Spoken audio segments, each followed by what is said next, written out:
Hi hello friends, Vikas cine ಸ್ಟುಡಿಯೋಗೆ ಸ್ವಾಗತ ಸುಸ್ವಾಗತ. ಯಾರೆಲ್ಲ ವಿಕಾಸ್ ಸಿನಿ ಸ್ಟುಡಿಯೋವನ್ನು ಸಬ್ಸ್ಕ್ರೈಬ್ ಮಾಡ್ಕೊಂಡಿಲ್ಲ ಅವರೆಲ್ಲ ಸಬ್ಸ್ಕ್ರೈಬ್ ಮಾಡ್ಕೊಳ್ಳಿ ಅಂತ ಹೇಳಿ ಬನ್ನಿ. ಈ ದಿವಸ ರಾಧಿಕಾ ಪಂಡಿತ್ ಅವರು ಅಭಿನಯಿಸಿರ್ತಕ್ಕಂಥ ಚಲನಚಿತ್ರಗಳ ಬಗ್ಗೆ ತಿಳಿಯೋಣ. ಮೊದಲನೆಯದಾಗಿ ನಂದಗೋಕುಲ ಕಾದಂಬರಿ ಧಾರಾವಾಹಿಗಳ ಮೂಲಕ ಬೆಳ್ಳಿ ತೆರೆಗೆ ಕಾಲಿಟ್ಟ ಅವರ ಮೊದಲನೇ ಚಿತ್ರ ಮೊಗ್ಗಿನ ಮನಸ್ಸು 2008ರಲ್ಲಿ ತೆರೆಕಂಡು ಸೂಪರ್ ಹಿಟ್ ಆಯಿತು.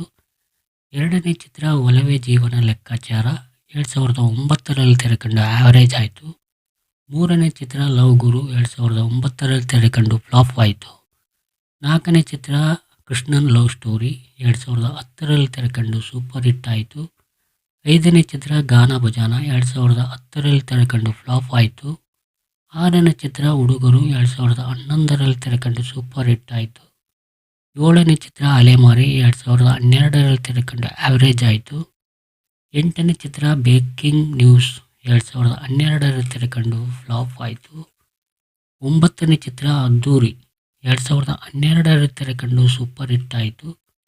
ಹತ್ತನೇ ಚಿತ್ರ 18ನೇ ಕ್ರಾಸ್ 2012ರಲ್ಲಿ ತೆರೆಕಂಡು ಫ್ಲಾಪ್ ಆಯಿತು. 11ನೇ ಚಿತ್ರ ಸಾಗರ್ 2012ರಲ್ಲಿ ತೆರೆಕಂಡು ಬಿಲೋ ಅವರೇಜ್ ಆಯಿತು. 12ನೇ ಚಿತ್ರ ಡ್ರಾಮಾ 2012ರಲ್ಲಿ ತೆರೆಕಂಡು ಹಿಟ್ ಆಯಿತು. 13ನೇ ಚಿತ್ರ ಕಡ್ಡಿಪುಡಿ 2013ರಲ್ಲಿ ತೆರೆಕಂಡು ಹಿಟ್ ಆಯಿತು.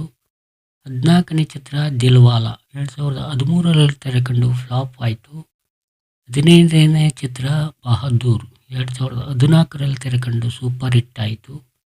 16ನೇ ಚಿತ್ರ ಮಿಸ್ಟರ್ ಆ್ಯಂಡ್ ಮಿಸಸ್ ರಾಮಾಚಾರಿ 2014ರಲ್ಲಿ ತೆರೆಕಂಡು ಬ್ಲಾಕ್ ಬಸ್ಟರ್ ಹಿಟ್ ಆಯಿತು. 17ನೇ ಚಿತ್ರ ಎಂದೆಂದಿಗೂ 2015ರಲ್ಲಿ ತೆರೆಕಂಡು ಆ್ಯಾವ್ರೇಜ್ ಆಯಿತು. 18ನೇ ಚಿತ್ರ ಜೂಮ್ 2016ರಲ್ಲಿ ತೆರೆಕಂಡು ಹಿಟ್ ಆಯಿತು. 19ನೇ ಚಿತ್ರ ದೊಡ್ಡ ಮನೆ ಹುಡುಗ 2016ರಲ್ಲಿ ತೆರೆಕಂಡು ಸೂಪರ್ ಹಿಟ್ ಆಯಿತು. 20ನೇ ಚಿತ್ರ ಸಂತೋಷ್ ಸ್ಟೇಟ್ ಫಾರ್ವರ್ಡ್ 2016ರಲ್ಲಿ ತೆರೆಕಂಡು ಆ್ಯಾವ್ರೇಜ್ ಆಯಿತು. 21ನೇ ಚಿತ್ರ ಆದಿಲಕ್ಷ್ಮಿ ಪುರಾಣ 2019ರಲ್ಲಿ ತೆರೆಕಂಡು ಫ್ಲಾಪ್ ಆಯಿತು. ನೋಡಿದ್ರಲ್ಲ ಫ್ರೆಂಡ್ಸ್, ರಾಧಿಕಾ ಪಂಡಿತ್ರವರು ಅಭಿನಯಿಸಿರ್ತಕ್ಕಂಥ ಚಲನಚಿತ್ರಗಳ ಬಗ್ಗೆ. ಇವುಗಳಲ್ಲಿ ನಿಮಗೆ ತುಂಬ ಇಷ್ಟವಾದ ಚಲನಚಿತ್ರ ಯಾವುದೆಂದು ತಿಳಿಸಿ. ಮತ್ತೆ ಮುಂದಿನ ಭಾಗದಲ್ಲಿ ಮುಂದಿನ ವಿಡಿಯೋದೊಂದಿಗೆ ಸಿಗೋಣ. ಅಲ್ಲಿವರೆಗೂ ತಮ್ಮೆಲ್ಲರಿಗೂ ಧನ್ಯವಾದಗಳು.